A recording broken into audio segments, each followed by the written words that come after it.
This is a story about pioneers. There's going to be no way that there's not an id chapter when they get around to writing the history of interactive entertainment. Every title that they release becomes a reference standard for the industry. Demon killing. You're a space marine fighting your way to and through hell and back. Incredible graphics. The new engine for Doom 3, it's really revolutionary in the fact that it gives us the power to really create just about anything that we can imagine. They're just sitting there sometimes with their mouth open, just going, this is incredible. And a legendary gaming franchise. If you're going to list now the top 5 franchises in video gaming history, Doom's going to be on the list. Every gamer on the planet right now wants to get their hands on Doom 3. This is the history of Doom.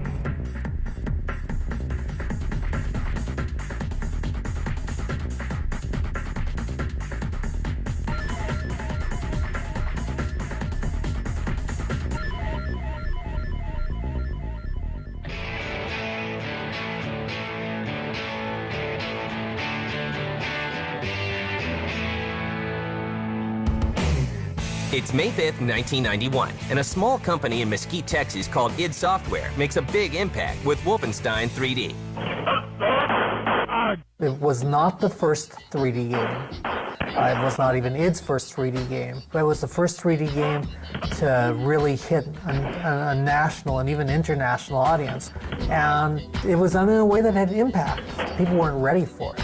Games that to this point really hadn't looked anything like Wolfenstein did, and compared to today's standards, that's not that great. But at the time, this was just a revolution. Wolfenstein 3D was the first real good example of id growing into a role as the originator of a genre and feeling confident about their humor level and their talent level, and really, unloading a lot of those skills on the genre they'd invented. But Wolfenstein is just a warm-up. On December 10th, 1993, id Software releases an even bigger blockbuster, Doom. The original Doom was really good because it was kind of the first game that kind of gave everyone a glimpse to the future of what games, would be like. Deathmatch was an id terminology. The word probably existed beforehand, but was popularized by Doom. When people talk about frags and all the other terminologies, they're hearkening back to things that were set in place by Doom. We enjoyed the jump to the more kind of horror action with Doom, and of course it was also driven by what we were watching at the time. Doom was always about aliens and Evil Dead.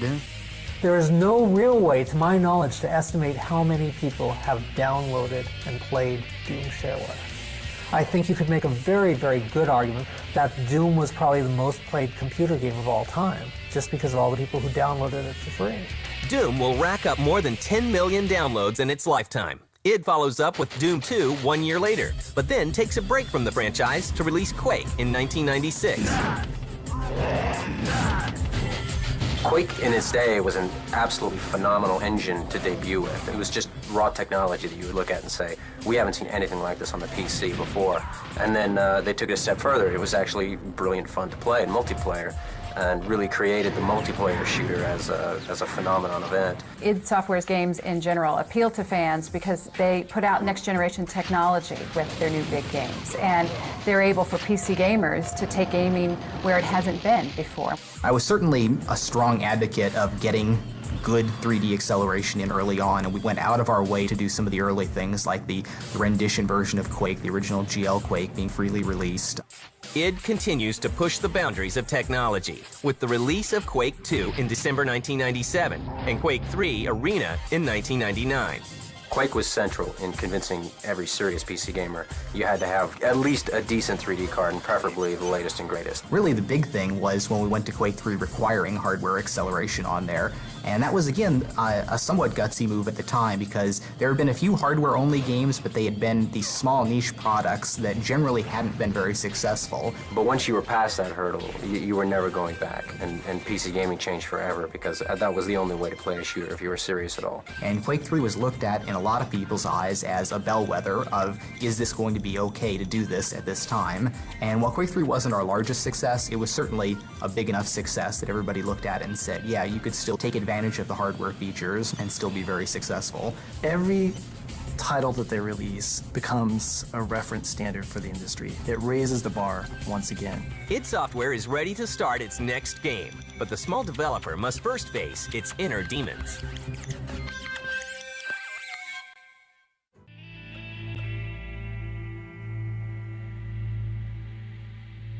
The new millennium is just around the corner, and id Software is going through some birthing pains. Every project for the last couple ones we had been considering, well, is it time to remake Doom with new technology and all that? At the end of Quake 3, we did have a little bit of an internal spat over where we were going with the next project. The only kind of foregone conclusion was that it was going to be single-player focused because there was a good contingent in the company that wasn't happy with the Quake 3 kind of activity level of gameplay. We wanted to really create this scary, intense, action-packed horror game, and everybody is much more afraid when they're alone. But there was still debate over exactly what we were going to do. And it did come down to a point where, we had a big forced issue about it where I wasn't at all comfortable with the alternate project that was being pushed on there.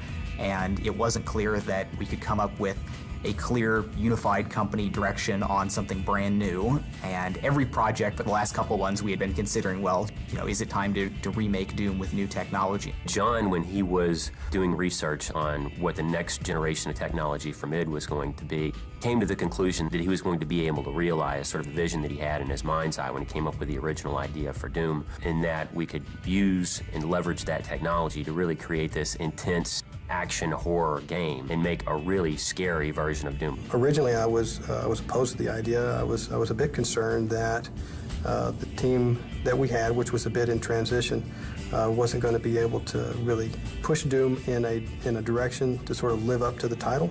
So I just kind of made that the stand and said, now's the time. We can do some really radically better stuff with new technology now. In hindsight, my opposition was absolutely wrong. The decision was great.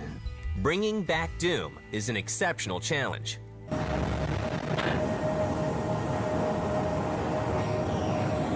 got you, Dark Star. You are set for lockdown. Welcome back. If there was a Hall of Fame in computer gaming, I can say with all the humility in the world that there's absolutely a place at the top, or certainly near it, for Doom and Doom 2. And, there's almost a reluctance to go back and mess with the formula, almost like, a Hall of Fame running back coming out of retirement. Is he going to just sort of destroy his legacy? Doing Doom 3 was a very tall order because Doom was such a mega successful game that we really had to evaluate what we wanted to do.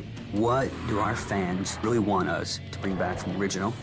And then what can we add to the new Doom 3 to make it, so much better?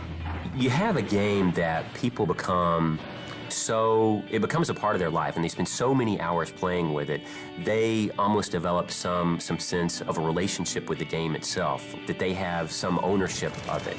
And so they feel like that they almost have, some say in how the game ought to be taken going forward because, hey, look, I played this game for, 1,000 hours of my life. People get obsessive with everything that comes out of id. People are obsessive about id. Id's games are great. One of the reasons people respect id is that id never turns its back on quality. Everything that comes out is going to be good. People get so emotionally attached, and then they get afraid of, well, if it's not the exact game, or if it's not as good or better, if it's not their interpretation of what the next game ought to be like, and they get afraid that we're going to do something different with it. They don't want to see the next game come out because they just want to sort of freeze time and have Doom be the way it was when, they had all these great experiences in their life and don't want to have anything to sort of spoil that memory. We definitely understand, people's emotional attachment to the properties because we feel it too, and at least as strong as they do. On June 1st, 2000, work begins on making Doom 3 a worthy successor to the legendary franchise.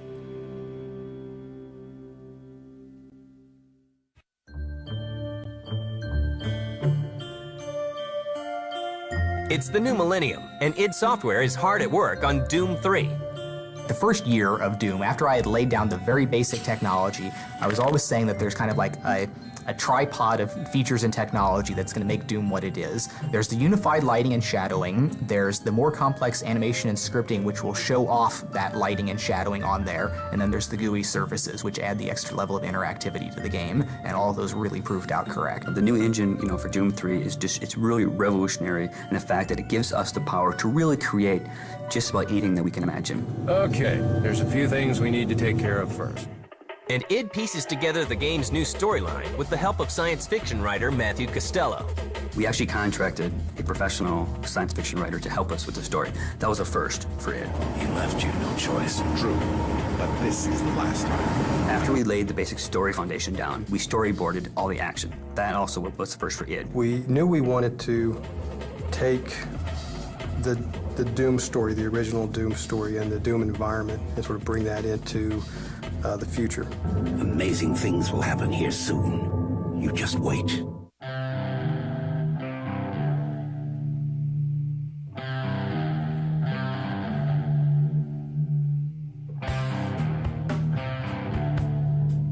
The story in Doom takes place as if the first two never happened. So it's very important that fans realize that this is not Doom 3, you know, after Doom 2 Hell on Earth. This is Doom 3, whereas Doom and Doom 2 never happened. And so we knew we had those elements to work with, like the UAC, a research facility, Martian landscape. The player is back on Mars, and the UAC is conducting some super secret teleportation technology. UAC scientists have made discoveries that will forever change human existence. Then something went terribly wrong. Through some miscalculations and some arrogance, the UAC opens a portal to hell.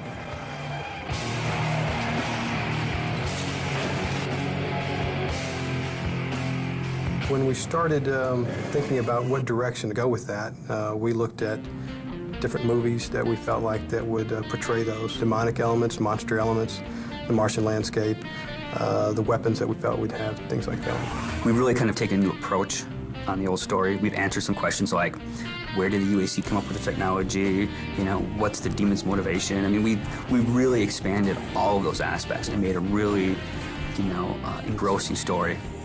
And some old enemies make a return, along with a few new surprises.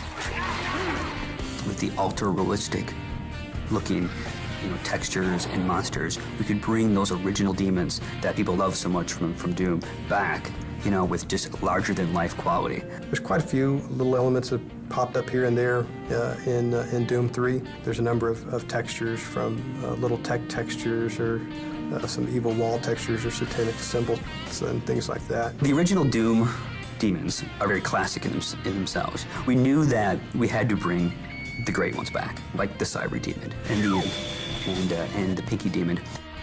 We decided which ones we wanted to bring back, and then Kenneth Scott took those and started to draw the newer, updated versions in concept art. The Imp character people remember from the original Doom, the Cacodemon, which is that big, well, it's like a big strawberry in the original Doom. He's quite a bit more scary in Doom 3. But besides bringing back some of the original classics, we actually came up with some new ones and some brand new, fresh demons that no one's ever seen before. But gamers won't be facing these demons empty-handed. All of the weapons from the original Doom are in Doom 3, and we've added a few new ones. It's a good feeling to bring up that Doom shotgun, bust open a door, and go into a room with demons. So I think fans of the original will definitely appreciate that. In 2001, Doom is revealed to the public for the first time at Macworld in Tokyo. But the game makes an even bigger splash when id Software takes it to E3 in 2002.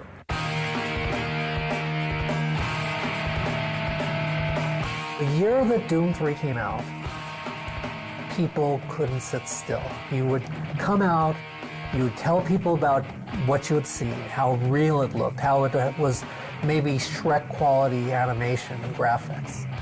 And they'd look at you blank-faced because there was no way it could be real. We had a 15-minute in-game kind of demo play, and we had seats, and it was real dark, and it really kind of made the fans realize that the game's scary, that the game has movie quality, that, you know, it's over-the-top action. It really helped kind of deliver the message that, you know, what Doom, you know, was. Everybody knew what Doom, the original Doom was, but then they never knew what direction that we were taking with Doom 3. And this gave us the opportunity to show that direction. When it went out there and it just had this amazing reception on there, they're just sitting there sometimes with their mouth open, just going, this is incredible. People didn't believe it was real. The E3 judges, they had to come up to us and say, okay, would you like to go try it? Or would you like to see us play it so we can prove to you that this is not a fake, this is a real thing? We received great feedback. We won 5 awards that year at E3. It was a fantastic E3 for us. But just as id Software returns from a triumphant E3 showing, the unthinkable happens.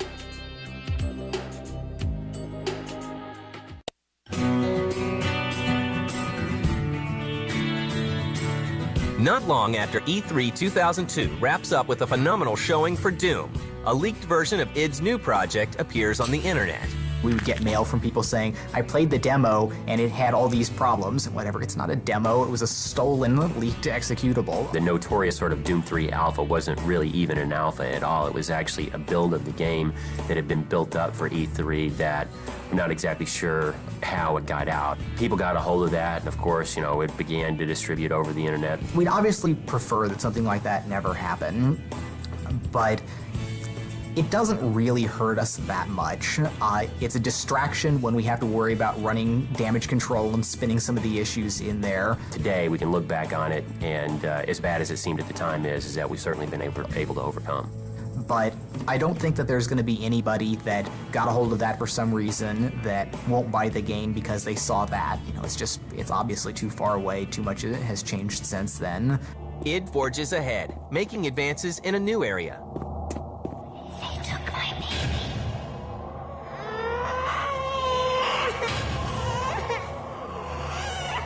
Audio in our games has always been, clearly second fiddle to rendering. But as computers have gotten faster and faster, that couple percent that we devote to audio has gotten more and more capable. One thing that we've done in Doom 3 that's very cool is we have a true 6-channel surround sound. And that gives us the ability to have sound and audio cues that happen around the player. So like, for instance, if a demon is sneaking up behind you, you can hear them. You're walking through a dark corridor and you'll hear whispers that circle you. It really kind of gets the player into the game because they're like in a wave of sound.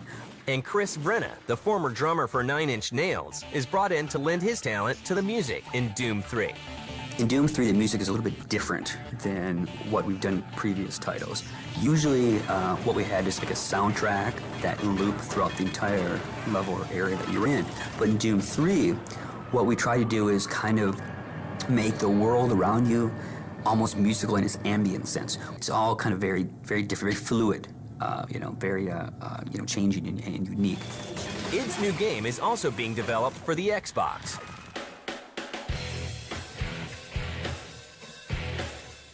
The original core rendering decisions for Doom were influenced very specifically by the capabilities of the Xbox. We knew at the time what the Xbox was going to be like coming out, and the rendering of what we do with geometry and surfaces and textures and all that was crafted around something that was going to be efficient on the Xbox. One of the great things about the Xbox is the technology in the Xbox is very similar to the technology that John looked at when he architected the engine.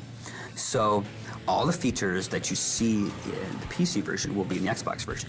Dynamic lights, the physics, the bump mapping. Now, of course, there will be things that are different, but I believe that people that don't have a PC that have an Xbox will still be able to enjoy what the PC people will be raving about. Doom 3 is shown again at E3 in 2003 and 2004. Each time it appears, attendees are awed. Work on the game begins to wrap up. I'm sure it's going to be a huge release when everything gets out here, but everyone should be really looking forward to getting the game out on the shelves because the response should be just really phenomenal. Every gamer on the planet right now wants to get their hands on Doom 3. What I've been most proud of in Doom is the way that the technologies all kind of come together and really provided a seamless experience, whether you're playing the game, searching, fighting the monsters, or interacting with the GUIs. It's all come together to be a very nice kind of seamless package for the player. The thing that makes me the happiest is when people come to id, they play the game and they say, you know what, that was great. It was better than I thought it was going to be. And before Doom 3 is even out the door, the team at id is already looking to the future. We have decided we're not going to go back and do a Doom 4 or another Quake game, which is, Quake 4 is already in development at Raven, and Return to Castle Wolfenstein, basically the sequel to that, is a project that's already in the works in another studio as well. So our job will be making something new, and we've decided we're going to do a new IP, a new brand for id. After any project, I've usually got a pretty big list of technologies to explore. There's other just wild research ideas that I'm going to be pursuing on there. The next project is actually already in the works. We have some rough ideas. We started on some very simple concept art. We are a small team. We make games to stay in business, and that's what we need to do. So we will start on the next title relatively quickly. I think 20 years from now, we're going to look back at id as being a fundamental source for all that is great about interactive entertainment, and that there's going to be no way that there's not an id chapter when they get around to writing the history of interactive entertainment.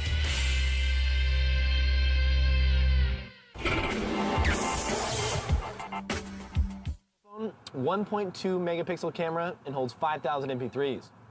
Wow, that's really impressive. Hold on a second, sorry. Hello? Yeah, hey, I'm in the middle of lunch. Can I call you back? All right, cool, thanks. So that's a lot of MP3s. Yeah. See the best, greatest, biggest, shiniest, coolest, and blinkiest new stuff coming next year when the Screensavers goes live at the Consumer Electronics Show January 6th and 7th at 7 Eastern. Hold on, let me put you on speakerphone. No.